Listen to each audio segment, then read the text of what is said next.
Class 9 Food Security in India. Beta we will continue due to shortage of price shops go up at यहाँ पे हमने पढ़ा था कि नेचुरल कैलामिटीज़ आने से क्या होता है, फूड ग्रेन्स के जो प्राइस होते हैं वो हाई हो जाते हैं, ठीक है.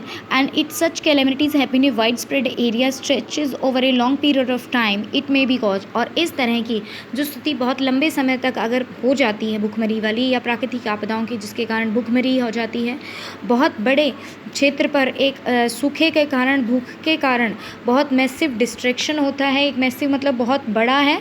भूख जैसी समस्या, भुखमरी इसे बोलते हैं, भूखमरी वाली स्थिति पैदा होती है जिसे अकाल कहा जाता है. मीन इसके कैरेक्टरिस्टिक हैं, यानी कि इसकी जो विशेषताएं हैं अकाल की, बाय वाइड स्प्रेड डेथ, जिसके कारण बहुत ज़्यादा लोग भूख के कारण उनकी मृत्यु हो जाती है. और epidemic causes by forced use to contaminated water and decaying foods and loss of body resistant due to weakening of starving. और इसके कारण लोगों के शरीर में बहुत सारी कमज़ोरियाँ आ जाती हैं, प्लस पानी की भी कमी के कारण, प्लस अनाज की कमी के कारण, और बॉडी की जो रेसिस्टेंस होती है वो कम हो जाती है और वीकनिंग आ जाती है, लोग भूख से मर जाते हैं. यहाँ पे सबसे बड़ा जो फेमाइन आया था बंगाल में 1943 में क्रिएट हुआ था, जिससे 30 लाख पीपल्स हैं in the provinces of Bengal के इफ़ेक्टेड हुए थे या मर गए थे. यहाँ पर दे रखा है, यहाँ पे ईयर बता रखा है. Production in lakh of tons, rice production है बंगाल में, जो चावल का उत्पादन होता है उसके बारे में बता रखा है. एक्सपोर्ट कितने हैं, इंपोर्ट बता रखा है. टोटल लैक्स इन या 1993 में यहाँ टोटल लैक्स जो प्रोडक्शन था 83 लाख टन्स था. 1943 के जो प्रोडक्शन है 70 लाख टन्स था, जिसमें से इंपोर्ट 3 लाख टन था. एक्सपोर्ट कुछ था, एक्सपोर्ट मतलब देश के बाहर भेजा जाता है, और टोटल हो गया 79 लैक्स. यहाँ पे दे रखा है, do you know who were affected the most by the famine, कि सबसे ज़्यादा फेमाइन अकाल के कारण कौन लोग प्रभावित होते हैं. द एग्रीकल्चरल लेबरर, जो एग्रीकल्चरल लेबरर होते हैं, fisherman, transport worker and other casual labours, जो डेली वेजेस पर काम करते हैं, वो लोग were affected the most. Dramatically increase price of the rice, लगातार नाटकीय रूप से जब चावल के दाम बढ़ गए तो इसके कारण ये सारे लोग सबसे ज़्यादा इफेक्टेड हुए. They were ones who died in this famine, और जिसके कारण ये वो लोग थे जो भूख के कारण या अकाल के कारण जिनकी मृत्यु हो गई. आप देख सकते हैं ये starvation victim arrives at relief centre in 1945. भूखमरी के कारण वहाँ पे रिलीफ सेंटर्स बनाए गए, तो उनमें वहाँ लोगों की स्थिति है 1945 में. यह ड्यूरिंग द बंगाल फेमाइन इन 1943 a family leave its village in Chittagong district in Bengal. ये जो डिस्ट्रिक्ट है कहाँ पर है, बंगाल में है, ठीक है. तो ये आप देख सकते हैं इस तरह. यहाँ पे some people say that Bengal famine happened because there was a shortage of rice. Study the table and find whether you agree this statement. तो यहाँ पे ये बता रखा है कि जो बंगाल में सूखा पड़ा है उसके कारण वहाँ के चावल के दाम बढ़ गए. क्या उसका ये स्टेटमेंट सही है? बेटा ऐसा नहीं है. कई बार क्या करते हैं, कुछ जो मिडल मैन्स होते हैं, कुछ स्टॉकर्स होते हैं, फूड ग्रेन को जो स्टोर करने वाले होते हैं, बड़े बड़े शॉपकीपर्स, वो स्टोर कर लेते हैं, जबकि वहाँ पर जो अनाज चावल था वो 1943 में जब अकाल पड़ा था, स्टोर्स में 79 लाख टन अवेलेबल भी था, ठीक है. तो ये इसके बहुत सारे फैक्टर हो सकते हैं कि जो प्राइस बढ़ा दिए लोग स्टॉक करके रख लेते हैं. नेक्स्ट है, nothing like the Bengal famine has happen in India. लेकिन जैसा बंगाल में अकाल पड़ा था वैसा और भारत में फिर कभी नहीं पड़ा. But it is a distribution to note that every even today there are a place like the. लेकिन आज भी कुछ ऐसे हैं, ठीक है, जहाँ पर आज भी जो प्लेसेस हैं इफ़ेक्टेड होती हैं, जहाँ पर नेचुरल कैलामिटी से, जैसे कालाहांडी, काशीपुर, उड़ीसा. तो आपको यहाँ देखना है वर फेमाइन लाइक कंडीशन, लेकिन वहाँ अकाल जैसी स्थिति बन जाती है. अकाल नहीं पड़ता लेकिन सिचुएशन ऐसी ही हो जाती है.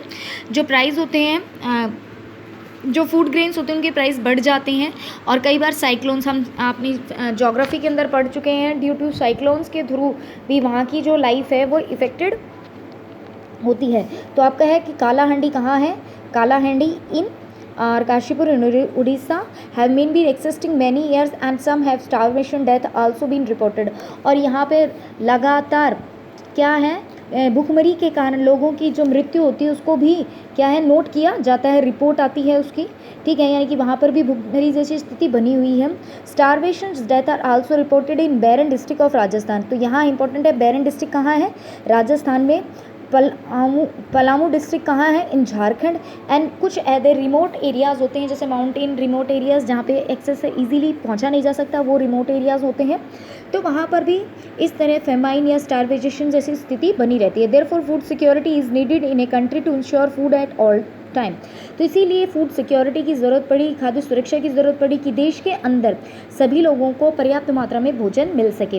हु आर फूड इनसिक्योर, यानी कि जो फूड इनसिक्योर की फूड की यानी कि भोजन की असुरक्षा किन लोगों के लिए है, कौन लोग हैं जिनको फूड सिक्योरिटी की रिक्वायरमेंट पड़ी। Although a large section of people suffer from food and nutrition insecurity in India. तो ये कहते हैं भारत में बहुत ज़्यादा लोग हैं जो फूड सफ़र करते हैं, भोजन की कमी से ग्रस्त हैं, या उनको पोषण से युक्त भोजन नहीं मिल पाता है, या पोषण से युक्त भोजन की कमी है उन तक। The worst affected groups are landless, जिसमें सबसे ज़्यादा इफेक्टेड है, रोस्ट मतलब सबसे ज़्यादा जो प्रभावित लोग हैं वो हैं लैंडलेस लेबर, यानी कि जिनके पास ज़मीनें नहीं है, वो लिटिल या बहुत कम है, या नो लैंड डिपेंड पर, या फिर कुछ वो लोग जो दूसरों की ज़मीनों पर डिपेंड है। एंड ट्रेडिशनल आर्टिशंस, यानी कि जो पारंपरिक रूप से शिल्पकार होते हैं, ठीक है, and provider of traditional service, या पारंपरिक रूप से वो दूसरी सर्विसेज प्रोवाइड करा रहे हैं। पेटी सेल्फ एम्प्लॉयमेंट, या जो थोड़ा बहुत अपना स्वयं का रोजगार करते हैं, या डिस्टिट्यूटेड इंक्लूडिंग बैगर्स, और इसके अंदर कुछ भिखारी भी लोग भी हैं। ये ग्रामीण क्षेत्रों से रिलेटेड हैं जिनको फूड इनसिक्योरिटी से सफर्ड होते हैं। फिर आपके हैं अर्बन एरियाज़ में food insecure families are those who are working member are generally employed in ill paid occupation. शहरों में वो लोग होते हैं, शहर के वो लोग जिनको शहरों में बहुत कम पैसे मिलते हैं, यानी कि काम तो करते हैं वो, जनरली वर्किंग मेंबर्स होते हैं, बट जो उनका सैलरी होता है वो बहुत कम होता है। और कैजुअल लेबर्स होते हैं जो डेली वेजेस लेबर होते हैं, काम करने वाले। आप शॉप में देख सकते हो, मार्केट में देख सकते हो। These worker are largely engage in seasonal activity, और इस तरह के जो लेबर्स होते हैं इंगेज होते हैं सीजनल एक्टिविटीज़ में, अर्बन्स में, जैसे किसी बिल्डिंग साइट में काम करने वाले हो गए, कारपेंटर हो गए हैं, शू मेकर हो गए। Are paid a very lowest wages just ensure their survival. जो बड़ी मुश्किल होती है कि इतनी कम तनख्वाह मिलती है, इतना कम वेजेस मिलते हैं, जिससे वो बहुत मुश्किल होता है उनको सर्वाइवल करना। यहाँ पे स्टोरी एक रामू की दे रखी है। रामू एक कैजुअल लेबर है, ठीक है, जो एग्रीकल्चर कहाँ पर काम कर, एग्रीकल्चर में कैजुअल लेबर का रूप काम करता है, कहाँ पर, रायपुर विलेज में।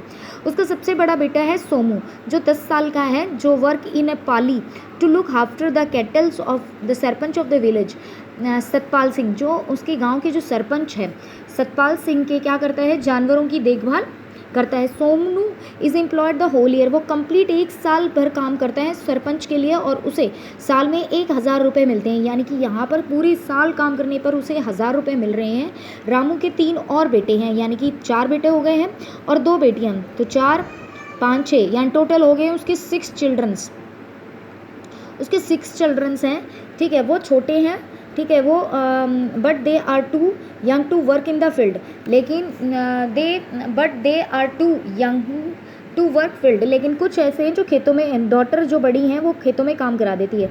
उसकी वाइफ का नाम है सुनहरी, रामू की वाइफ का नाम सुनहरी है। वो पार्ट टाइम जॉब वर्क करके रहती है कि घरों में house cleaner for lively stock, अपनी जीविका चलाने के लिए वो घरों में क्लीन का काम करती है। Removing and managing the cow dungs, इसके अलावा जो काउ डंग्स होते हैं उनको बनाती है और या उनको बेचती है, उपले बनाने का काम करती है। She get ½ litre milk and some cooking food along the with vegetables, जहाँ पर वो काम करती है उसके लिए, या वहाँ पर जहाँ पे वो गायों की देखभाल करती है, गोबर वगैरह गिरती है, उसके अलावा उसे ½ लीटर मिल्क मिल जाता है और कुछ पकी हुई सब्जियाँ उसके मास्टर के थ्रू, जहाँ पर वो काम कर रही है डेली वर्कर के रूप में, वहाँ से मिल जाती हैं। Along decides she also work in the, इसके अलावा वह खेत में भी काम कराती है with her husband in busy season, जब बिजी सीजन्स आता है, जब फसलों की कटाई होती है, बीज बोए जाते हैं, उस समय वो अपने हस्बैंड के साथ कराती है। इवन अपने हस्बैंड की जो अर्निंग है उसमें सप्लीमेंट्स कर रही होती है, सरप्लस कर रही होती है, जोड़ रही होती है। Agriculture belongs to a seasonal activity है, जो एग्रीकल्चर है वो एक मौसमी तरह की क्रिया है, जिसमें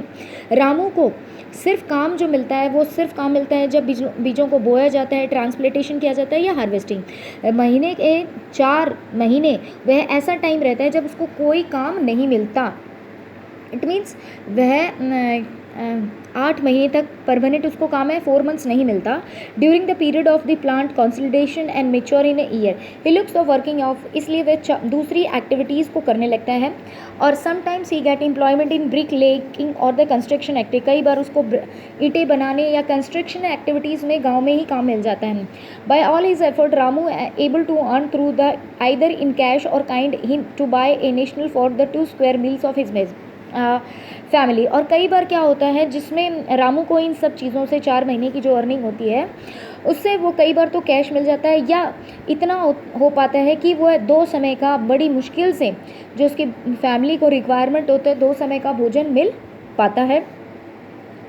However, during the day when he was unable to get some work and his family recently faced difficulty and sometimes small kids have to sleep without food, और कई बार जब उसको काम नहीं मिलता इन 4 महीनों में, या 4 महीनों में किसी एक दिन अगर उसको काम नहीं मिलता, 10 दिन नहीं मिलता, तो यानी कि डेली वेजेस में है यहाँ पर, तो उसको बड़ी मुश्किलों का सामना करना पड़ता है। उसके छोटे बच्चे भूखे ही सो जाते हैं without milk and vegetable are not regular part of the meal in the families, और उसकी परिवार में जो सब्जियां हैं या दूध है वो रेगुलर भोजन का हिस्सा नहीं है। रामू का इनसिक्योर रहता है इन 4 मंथ्स में, क्योंकि उसके पास कोई परमानेंट वर्क नहीं होता, employment because of the seasonal nature of agriculture labour है, क्योंकि वह एक मौसमी तरह की जो हमारी जो एग्रीकल्चर वर्क है वो, तो उसमें सीजनल टाइप की जो अनएम्प्लॉयमेंट क्रिएट होती है। यहाँ पर हम देखेंगे अहमद की स्टोरी हम पढ़ेंगे, ये पढ़ेंगे नेक्स्ट वीडियो में। Thank you and have a nice.